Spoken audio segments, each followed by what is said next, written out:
ഇന്ന് നമ്മൾ tasty bread ടോസ്റ്റിൻ്റെ റെസിപ്പിയാണ് നോക്കുന്നത്. അപ്പോൾ അതിന് വേണ്ടി ആദ്യം ബാറ്റർ റെഡിയാക്കുന്നതിന് വേണ്ടി ഒരു പാത്രം എടുക്കുക. അതിലേക്ക് ഞാൻ ഈ ഒരു കപ്പ് അളവിന് 1.5 കപ്പ് മൈദയാണ് ചേർത്ത് കൊടുക്കുന്നത്. ശേഷം അതേ കപ്പളവിൽ തന്നെ 1/2 കപ്പ് അരിപ്പൊടിയാണ് ചേർത്ത് കൊടുക്കുന്നത്. ഇനി അതിലേക്ക് ചെറിയൊരു കളറിന് വേണ്ടി കുറച്ച് മഞ്ഞൾപ്പൊടി ചേർത്ത് കൊടുക്കുക. ഞാൻ ഒരു 1/4 ടീസ്പൂൺ മഞ്ഞൾപ്പൊടിയാണ് ചേർത്ത് കൊടുക്കുന്നത്. അതുപോലെ തന്നെ 1/4 ടീസ്പൂൺ സോഡാപ്പൊടിയാണ് ചേർത്ത് കൊടുക്കുന്നത്. പിന്നെ ഒരു 2-3 ടേബിൾ സ്പൂൺ പഞ്ചസാരയാണ് ചേർത്ത് കൊടുക്കുന്നത്. നമുക്ക് മധുരത്തിന് ആവശ്യത്തിന് പഞ്ചസാര ചേർത്ത് കൊടുക്കാം.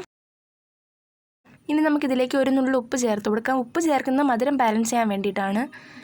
ഇനി നമുക്ക് ആവശ്യത്തിന് വെള്ളം ഒഴിച്ചതിന് ശേഷം നമുക്ക് നന്നായിട്ടൊന്ന് കുഴച്ചെടുക്കാം. വാഴയ്ക്കപ്പത്തിൻ്റെ ബാറ്റർ പോലെയാണ് ഇതിൻ്റെ പ്രോസസ്സും.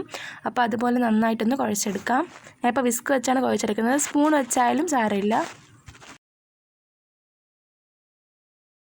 അങ്ങനെ നമ്മൾ ബാറ്ററൊക്കെ കറക്റ്റ് പരുവത്തിന് കുഴച്ചെടുത്തിട്ടുണ്ട്. ഇനി നമുക്കിത് ഒരു അരമണിക്കൂർ റെസ്റ്റ് ചെയ്യാൻ വേണ്ടി വയ്ക്കാം.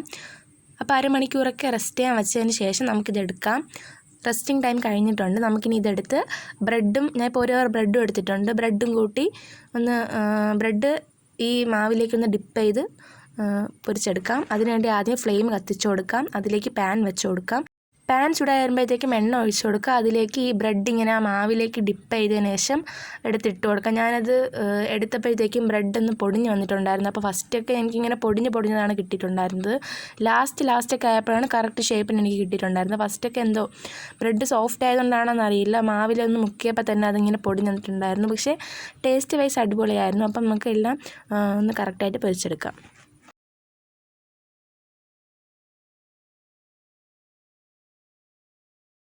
അങ്ങനെ നമ്മൾ ബ്രെഡൊക്കെ ഇവിടെ റോസ്റ്റ് ചെയ്തെടുത്തിട്ടുണ്ട്. വളരെ സിമ്പിൾ റെസിപ്പിയാണ്. എല്ലാവരും ട്രൈ ചെയ്ത് നോക്കുക. അപ്പോൾ ഇത്രയൊക്കെ ഉള്ളൂ. ടാറ്റാ.